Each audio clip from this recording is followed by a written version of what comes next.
For me, I live with HIV and there's this constant perception that a physical exertion is too much for me. And when we ran the half marathon, we did that to prove people wrong. When I did the Ironman, I did that to prove people wrong. Here we are now, 3 years later since the campaign has started, and we're sitting here and we're climbing the 3 peaks, the 3 highest peaks in the UK. You know, since then I've always supported Gareth and the campaign, and I said anytime you need me, I'm your mate, and if I can help in any way, I'm here. And you know, doing this with some great people for a great cause has been fantastic, especially on a day like this. I think it's a really important campaign, especially for raising the profile for women. It's really important to keep telling women's stories, and I'm really pleased to see that there are more women talking about it now. And again, with somebody in Gareth's position, I think it shows again that living healthy, fit and well, and it's really inspiring to other people as well. And also, I like being fit and healthy, so it was a good challenge for me. I've never climbed this mountain before, so that was really exciting, but it's more to challenge the stigma that still exists for people living with HIV, especially for women.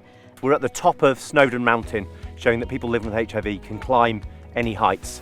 I have taken part in the 3 Peaks Challenge with Tackle HIV because this year marks 20 years since I was diagnosed with HIV, and there's a real metaphor in the climbing of the mountain, like life with HIV. Medication is great. Medication was around when I was diagnosed in 2003. Climbing this mountain today means a lot to me to kind of mark 20 years. And anything that helps anybody who already feels like they're climbing a mountain to feel kind of less alone, you know, we should all be behind that, in my opinion. It's just extraordinary, and it was so nice that we all went up as a group, that we all got to the summit, but the views, you know, just, it's like it's otherworldly, it's just magical. And my toes and knees are feeling it a bit now, but it was awesome, absolutely awesome. The one message I'd like people to know about HIV is it is extremely manageable. You can do anything you want to do. Just be open, talk to your friends, talk to your family, and just embrace life. I'm taking part in the 3 Peaks Challenge with Tackle HIV because I want to prove that living with HIV should be no barrier to you completing any challenge that you want to do. So I'm taking part in the 3 Peaks Challenge with Tackle HIV because I think it's incredibly important that we're all out there raising awareness about the stigma that still exists with HIV today, that we're out there proving that HIV is not a determining factor of success or ability to achieve anything, and that together we can really smash the stigma that surrounds HIV. And it was lovely to see how everyone comes together. The sense of achievement and the sense of togetherness at the top is a really, really good one today. So I feel really proud of myself and, more importantly, proud of the team. Fighting HIV stigma is super important to me. I was diagnosed with HIV 5 years ago, and ever since then I've worked really hard and kind of in the public eye to prove that people with HIV can do anything.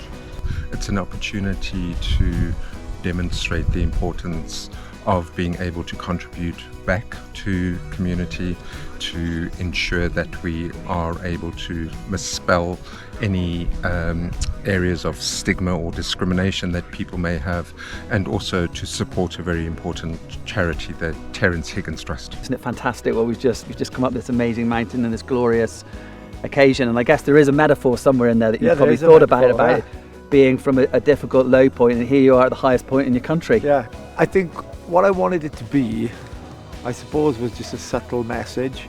It's understanding, you know, that metaphor of turning a corner and hoping you're reaching the top. And we turned a couple of corners and there's just another long straight ahead of us, and there's not a top, and then you get a bit deflated and you get to the next blind spot.